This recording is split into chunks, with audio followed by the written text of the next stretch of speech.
Hi guys, I'm Rich. Let's go through my top 5 things to watch for the week ahead in markets. Number 1, UK services and manufacturing PMIs. The next round of UK PMI readings will be closely watched next week. The UK economy narrowly avoided falling into recession in Q4 2022 with a 0% reading. However, with the BOE warning that a recession in the UK is still likely, the first business activity surveys of 2023 will draw plenty of attention for traders looking for an insight into the health of the UK economy following the holiday period. Any fresh downside will no doubt cause Great British Pound to weaken further near term.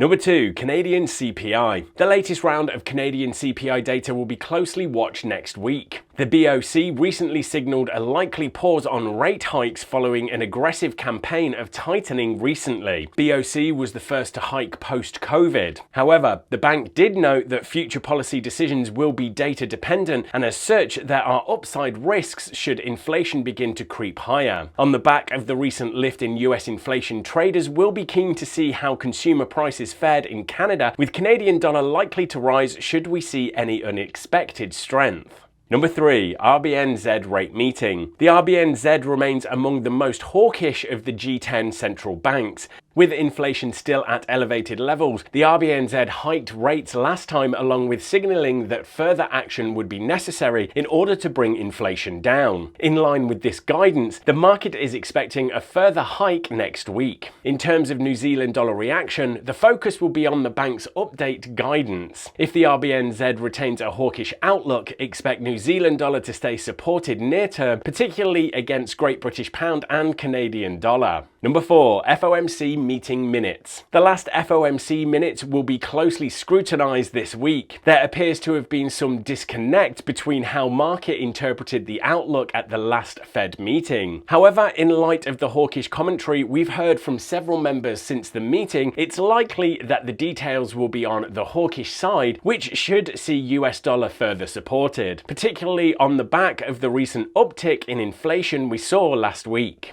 Number 5, advanced US GDP. The run of Tier 1 US data continues with an advanced look of quarterly GDP, following on from jobs, CPI, and retail sales. This will no doubt create more volatility in the US dollar. If strength is seen, this will support the narrative that the economy is holding up well against the Fed's ongoing tightening program, suggesting there is plenty of room for the Fed to push ahead with further hikes deeper into 2023. You can of course click on the link in the description just below to see the full economic calendar with the previous month's data and the consensus expectation for this time. But for now, thanks everyone. Good luck trading this week, and remember to please give a quick smash of that like button and hit subscribe so you don't miss more content like this when it's released.